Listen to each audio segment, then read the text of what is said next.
Islam doesn't want to fight him because if he wins him, people are gonna say, okay, you again beat 145 fighters, and he's not number one contender. If Islam beats me, and then I think he's done with this division. He beat everybody.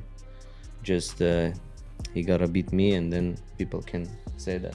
Arman Tsarukyan recently came out in support of Khabib's point of view about Islam Makhachev not fighting Ilia Topuria. In early April, Ilia stunned the MMA world by vacating his featherweight crown to ascend to lightweight and challenge Islam Makhachev for the belt, a bold strategic gamble that's already ignited debate over his legacy. Did he vacate the belt, or did you guys say, if you're moving to lightweight, then we don't want to hold up the featherweight division? No, he did that. He said, I've done everything I can do here.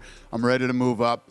And he vacated it. He said, I shouldn't be holding up anybody's opportunities. And, you know, it's always, I respect when guys do that.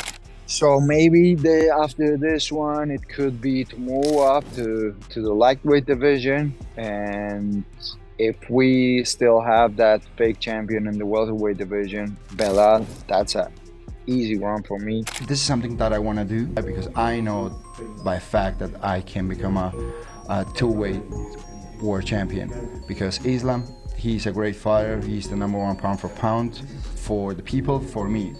It's me, myself, I'm the best fighter in the world. So I know that I can do with him whatever I want to do, because I know that I'm much better than him. Adding fuel to the fire, Ilia stirred the pot with a bold and almost mocking declaration ahead of his move to lightweight by claiming he would ask Islam Makhachev what his favorite choke was, just to beat him with it. Me personally, I would ask him, like, what's your favorite submission? Whatever, I don't know. Dark choke. I'm gonna submit you with that.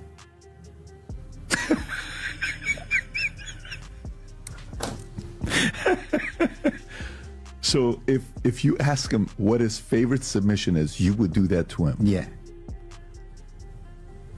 This is a guy that's trained and coached by Khabib, who, you know, 28-0, you know, stories that he's never lost a round in his life. I take him close to Khabib. I will submit him closer to Khabib. In response to this, Khabib fired back at Ilia's bold talk, reminding him that he needs to prove himself at lightweight before thinking about Islam. He pointed out that Islam has already dealt with featherweights moving up, referencing his back-to-back clashes with Volkanovski. The message was clear: Ilia has not earned that shot yet. I think if he move up and he beat somebody like Dustin Poirier or Charles Oliveira, he's next. Why not? Because there is nobody. So you don't think right now Ilia deserves a shot at 155 pounds? Without fighting in 155? Without? No, I don't agree. Because Islam already give chance, and people talk bad about, like, oh, he fight 2 times with Volkanovski, but the UFC pushed this fight, and this fight was good in first fight. But why Islam have to give 3 times chance for 145 champion? Why? It's not fair for 155 pounds. Right, But if he move up and he beat somebody like Charles Oliveira, of course. You know what I think? Yeah. I think he can beat him. Yeah. I like Charles, but I think so too. No, I think Ilia can beat him. Doubling down on his stance, Khabib didn't hold back in his response to Ilia, emphasizing that Islam flew all the way to Australia to face Volkanovski on his home turf, proving he doesn't duck challenges. While Khabib acknowledged Ilia's success at 145, including title defenses and solid wins, he made it clear that none of that matters at 155. According to him, Ilia has done nothing in the lightweight division and needs to earn his shot like everyone else. И он дрался, и он даже дрался с чемпионом 66, летел к нему. Он сам на то, да, в Австралию полетел, у него там на заднем дворе подрался. Команда, мы считаем, что Топурия, он достойный боец. Он чемпион, защитил пояс, выиграл очень серьезных ребят. Но эти все ребята, которые были в 66, даже тот же самый Холловый, который он выиграл, он перешел на 70, он ничего не сделал. Из-за этого нам нужно, чтобы Исламу тоже немного осталось. Если так посмотреть, Исламу скоро 34 будет. Но Ислам тоже хочет драться не с Топурией и с Волкановски, или который вышел на замену с Майканом. Ислам хочет драться с большими именами, которые заслуживают, которые давно уже в 70 килограмм. Ты переходишь вес, заслужи, и у нас примерно вот такая позиция. Not backing down, Ilia added more fuel to the fire by claiming he would drag Islam to the corner of the cage and submit him right in front of Khabib. The message was loud and personal. Ilia doesn't just want the belt, he wants to break Islam in front of his mentor, comparing it to how Khabib used to dominate opponents in front of Dana White. Submit him closer to Khabib. You'll submit him in front of Khabib? Yeah. I take him. Khabib used to take people in his shoulder, take them down and talk to Dana. I would do it to Khabib. Like, I will take him, bah. And then talk to Khabib. Talk to Khabib. Khabib, I have to do it. However, not everyone seems to agree to this, as echoing Khabib's sentiment, Arman Tsarukyan threw his support behind his stance, arguing that a win over Ilia would do little for Islam's legacy since critics would dismiss it as just another featherweight stepping up. According to Arman, a win over him would cement Islam's dominance in the division, leaving no question marks. He made it clear, if Islam stays at lightweight, then a showdown between the two is inevitable. Islam doesn't want to fight him because if he wins him, people are gonna say, okay, you again beat 145 fighters and he's not #1 contender. If Islam beats me, and then I think he's done with this division. He beat everybody. Just he gotta beat me, and then people can say that. So what? They're gonna sign that fight? Is it coming? If he doesn't move, yeah. All right. It's a tough fight. Ilia, he has better striking, like good boxing. I don't know, he's like he never fought with guys who can wrestle very well like Islam. So we'll say it's a 50-50 fight. Firing back with confidence, Ilia further emphasized that Islam knows exactly how dangerous he is. He insisted that his fighting style poses real problems for Makhachev, problems Islam would likely prefer to avoid. He believes that if Islam chose to face him in the octagon, he would make Islam suffer. Para Islam yo represento un estilo que él sabe que lo vencería. Entonces, para mí, yo te lo digo, aunque parezca una pelea muy difícil, lo haría sufrir muchísimo a Islam. Doubling down, Ilia made it clear he firmly believes he can take down the reigning champ, Islam Makhachev. While he gave Islam credit as a legitimate champion and a beast in the cage, Ilia dismissed the idea of fear, saying he thrives on tough competition and isn't backing down from the challenge. Because I really believe that I can beat the current champion, Islam. I really think that he's a great champion. He does. You can't be a world champion by chance, you know. You have to do things great. He's a beast. Yeah, he's a beast. Yeah. But I like the competition, and I don't like to be a bully and fight with people that I know 100% that I'm gonna whoop his ass. You know, I like to fight with people that the fans think that it's gonna be very competitive. That kind of expectations I like to create. So with Islam, I'm gonna have that. Doing again the rematch with people that I already fought, I don't think that I'm gonna have the same kind of expectations, you know? In response, Islam initially brushed off the noise by saying everybody wants to finish him and take his spot, but he made one thing clear: anyone calling him out needs to make weight first. Only then will he be able to fight, and he added that they will see who finishes who. You said that you're ready to go up a division. There's a tweet from Ilia Topuria that he can go up the weight and he can beat you with no problem. What do you think about that? Не знаю, еще столько соперников, и все хотят меня там в первом, во втором раунде финишировать, все говорят об этом. Но я же сказал, сделайте 70 килограмм, заходите в клетку и посмотрим, кто кого финиширует. There's all these opponents, they all say they want to finish me in the first or second round. I already said, if you can make 155, you can get into the cage. Let's talk about it then.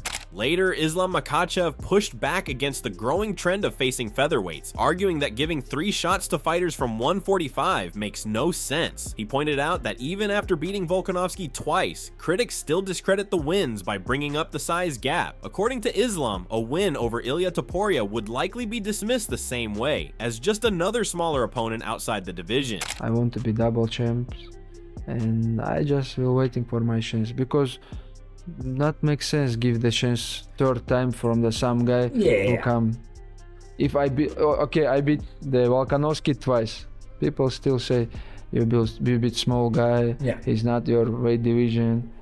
if I beat Topuria, it's gonna be same. The same thing. Everybody gonna talk same. For Makhachev, true legacy won't come from turning away smaller challengers. He sees his shot at greatness in moving up a division and capturing a second belt, an achievement he believes would solidify his place among the sport's all-time greats. If I go up, takes a second belt, this is a legacy. Yeah. I want to be like you know? Champ. Unfazed by Makhachev's stance, Ilia Topuria fired back, dismissing the idea that he needs to face a contender before earning a title shot at lightweight. He made it clear he believes his status as an undefeated world champion is enough to skip the proving grounds, and that Dana White knows it too. Arman, before you go, like, let's just say Dana says, I want you to fight Arman before you fight Islam. Would you entertain that? He wouldn't tell me that. He wouldn't tell you that? No. Dana would say Islam. He would say for the belt. He would say for the belt? Yeah. I think so as well, because you're undefeated. Of course. Yeah. There's no way that I have to fight to the #1 contender. I have to fight directly for the belt. Personally, I don't know. I hope in summer, maybe in September. I don't know. Whenever it happens, it's gonna be. I deserve that shot. As you said, I knock out two of the all-time greats. Two of the all-time greats. To the great Volk, who was like dominating everyone in 145 division, and Max Holloway. Great fighters, both of them. Especially after Max Holloway's victory over Justin Gaethje, which is like the greatest victory of his career. Yeah, to knock him out after that. And no one did it. Yeah. Ilia also pointed out that the reason he vacated his featherweight title in the first place was because he was guaranteed a shot at the lightweight crown. He questioned how long Islam intended to run away from him. I vacated the belt because I told him that I wouldn't fight in 145 again, but I get the promise that I would fight for the title in my next fight. So how much time you will stop me and from the fighting? So they did give you a promise that your next, when you vacated the belt, that your next fight would be if for they the title. give that chance to everyone, why not to me? Yes. They gave it to Henry Cejudo, they gave it to Conor McGregor, they gave it to George St. Pierre, they gave it to John, they gave it to everyone. In addition, Ilia Topuria stated that if Islam Makhachev refuses to fight him, he's willing to wait on the sidelines until the UFC is left with no choice but to make the fight happen. He made it clear that the UFC won't allow him to just sit out indefinitely, implying that the pressure will ultimately force their hand in booking the bout. I don't care if Islam decides that he doesn't want to fight me. I don't care. I said till you're gonna have to fight me. Okay. You say that you are the world champion, you're gonna keep dominating the division, all that. I'm here. You can't keep avoiding me all the time. So you would just sit on the sidelines rather than fight someone else? I don't think that they're gonna do that. ¿Tiene miedo? Claro que tiene miedo, por supuesto. Es como siempre es una pelea fácil hasta que te ponen el nombre en el contrato, ¿no? Así que todos lo sabemos. Si fuera tan fácil y si fuera tan enano como él dice, ya compartiría el octógono conmigo, ¿no? Por algo no quiere. Yo lo entiendo, así que está bien. Súbete hacia arriba, no pasa nada. Puede ser que Khabib le esté aconsejando, no te metas con Ilia que te puede ganar. Seguramente Khabib parece ser un buen consejero. Yo quiero pelear en las 155 libras, no necesito realmente el nombre de Islam porque tampoco es que sea nada extraordinario. Si se quedara a pelear conmigo, obviamente es una pelea emocionante para todo el público y si no es así, ya construiremos nuestro futuro. Adding to the conversation, Joe Rogan weighed in on the Ilia Topuria conversation, noting there is a constant sense of danger when the former featherweight champ steps into the cage. He highlighted the precision and power behind Topuria's hands, calling his boxing elite and a serious threat to anyone, regardless of weight class. He added that he wants to see Topuria in lightweight. It said there's always danger with Topuria. He's so dangerous. When he hits you, it's different than anybody, especially with his hands. His boxing is so high level. And there's shots that he was landing that would thud, and you could see it in Max's face. He caught him with a bunch of good shots before that. But Max was landing a lot of stuff too. but he was forced into these exchanges. And when you're forced into these exchanges, Ilia has superior technique. His punches come straight down the pipe. His hooks are perfect. His distance management is perfect. He's super aggressive. And the consequences of getting hit by him are so grave. That left hook he caught Max with, oh my goodness. Oh. As crazy as it sounds, I hope Ilia goes up to 55. I really do. Volkanovski, Diego Lopez, 45. I'll take that. Ilia goes up to 55. I don't care if he only defended the title one time or didn't. Agree. Who cares? You want Ilia to fight Makhachev? Let's go. Yeah, Let's fucking go. If you want to make the big fight for big. July, you want to make that big fight in July, is it the Volkanovski rematch? I don't know. I think Volkanovski's... People want to probably see him win one. If you will be in the Dana's place, who would be my next opponent? Islam. Because you have a world champion versus a world champion. If anybody deserves a fight for the world title in the next weight class, it's you. You knocked out Max Holloway. You knocked out Alexander Volkanovski. That would be a huge fight. Everybody would get excited about it. Building on this, regardless of all the chaos surrounding this potential fight, Arman welcomed Ilia Topuria's arrival to the lightweight division, calling him a tough fighter and a champion. He made it clear he would have no problem facing Ilia if the opportunity came up. However, Arman also stated that his main focus remains on Islam Makhachev. I'm happy because new name in our division, and he's tough. He's a champ in 145, and it's always good when you get new name in your division, and especially like Ilia Topuria. Would you have any issues fighting him? I mean, it's a business, of course. If I'm gonna be a champ and he wants to fight for the belt, of course I'll fight. For me, to be honest, doesn't matter. I just focus on Islam right now, and then we will talk about all fights. Moreover, Daniel Cormier weighed in by defending Khabib's stance, saying that when Khabib says Ilia should fight contenders first, it's not some negotiation tactic or attempt to price up the fight. According to DC, there's no posturing involved. It's simply their honest view on how the division should be handled. Khabib is about as straight a shooter as you're ever going to find. I'm telling you, when he's mad at me, he tells me. When he's mad at someone else, he tells you. He doesn't hide. Khabib doesn't not speak truthfully to you, right? So when you hear him say things publicly, take it as fact. This isn't him posturing. This isn't these guys trying to raise the price on a fight or anything. This is a true emotion, a true feeling, because honestly, that's just how these guys operate, right? Echoing the growing anticipation, Alexander Volkanovski admitted he was surprised by Ilia Topuria's decision to vacate the featherweight title and move up to lightweight. He expected Ilia to hold onto the belt longer, but acknowledged that the move deserves respect. Alexander praised Ilias' fighting approach, stating that Topuria always manages to find that chin. Yeah, it's pretty surprised with him vacating. I knew he wanted to chase the lightweight title and move up, like I heard him saying that, but I didn't think he would, give up the belt that easy. I thought he would try and hold it. So that's why you got to have respect for it. And he definitely can. Ilia's very, especially with his approach. He really backs his strike and his boxing. He really knows that he will eventually find the chin, and he's stoic till that happens. You know what I mean? He is on task, and he doesn't. You know what I mean? He'll go even if things aren't working. He's still going to try and find it. So I think Islam's going to be a tough matchup for him, because Islam can be quite defensive and safe. I think he's going to know he needs to play it safe with Ilia, because he knows Ilia's going to have that puncher's chance. However, Michael Bisping believes Islam Makhachev would take the fight with Ilia even if Khabib is against it, especially if the UFC pushes for it. He added that even if the UFC guaranteed the matchup, there's no certainty they would follow through. With other options on the table, Bisping suggested the fight is far from a sure thing. Ilia's pushing for Islam. I think Islam will take it. I mean, Khabib Nurmagomedov is his coach, and he's dead against it. Javier Mendez wants Paddy. The UFC would probably want it. Of course, Ilia says that the UFC kind of guaranteed him a title fight. That's why he vacated the belt at featherweight and moved up. That doesn't mean it's going to happen. You know, the UFC might say that, and it's just like anything in life, in the world. You know, yes, you say something, but happens, the world moves on. So it's not like it's set in stone, it's not like it's contractually agreed, okay?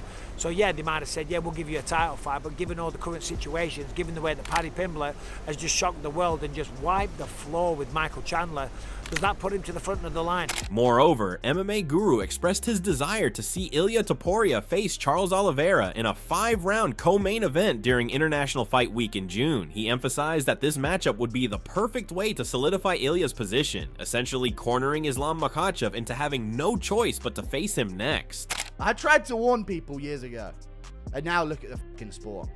These guys are doing what they want, you do as you're told, and you do what the fans tell you to do. But Ilia Topuria, Charles Oliveira, co-main event, 5-rounder, International Fight Week in June. Fucking get it done and give him no choice. Then there's no, oh, I don't know if I want to do that. Then there's none.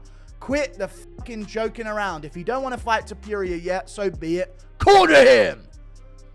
Put him in a corner, dude. Shove Makhachev in a locker. Building on this, James Lynch stated that the real reason Islam Makhachev versus Ilia Topuria hasn't been booked yet is because Islam is waiting to see the outcome of UFC 315, specifically the welterweight title fight between Bilal Muhammad and Jack Della Maddalena. According to Lynch, Islam is hoping for a chance to move up and face the winner of that bout next, as capturing a second title would significantly elevate his legacy. Islam Makhachev reportedly has plans to wait for the Bilal Muhammad Jack Della Maddalena welterweight title fight at UFC 315 before deciding on his next opponent. He may not fight an International Fight Week on June 28th. I don't think he is going to fight an International Fight Week. If you're waiting to see about a fight that's on May 10th, this International Fight Week event's June 28th, I doubt the UFC is going to wait around to announce the main event for that card when they're trying to sell tickets. It's one of the biggest cards they do every year. I doubt Islam's going to fight it. That is really his plans here. And again, this is just from the report. Islam himself, I mean, I guess Islam's come out and said he's not going to fight Topuria next, but still, this is sort of the first, like, you know, serious report that we've had that is basically pointing out the strategy. And we've heard rumblings about this too, that Islam wants a second belt, which is understandable. And I think he needs to earn it. I think he needs to fight either Oliveira or Justin or even Paddy right now to show the fans that, all right, he is a lightweight. Because you're going to look at it and then you're going to see how much bigger Islam than is him. And then there are people are going to say the same thing that Islam, what happened when Islam beat Volkanovski. Oh, well, you just beat a 45er. That's all you did. He's smaller. Look at his title reign. It was a 45er, another 45er, but Volkanovski at the time was #1 pound for pound. With uncertainty lingering, the battle for lightweight supremacy is becoming more than just a title fight. It's a war for legacy, with Ilia Topuria's bold leap into a heavier division and Islam Makhachev standing firm on proving greatness through true contenders. The division is teetering on the edge of a seismic showdown, so make sure to stay locked in for the latest updates. If you enjoyed the breakdown, be sure to like the video and subscribe for more in-depth coverage and analyses.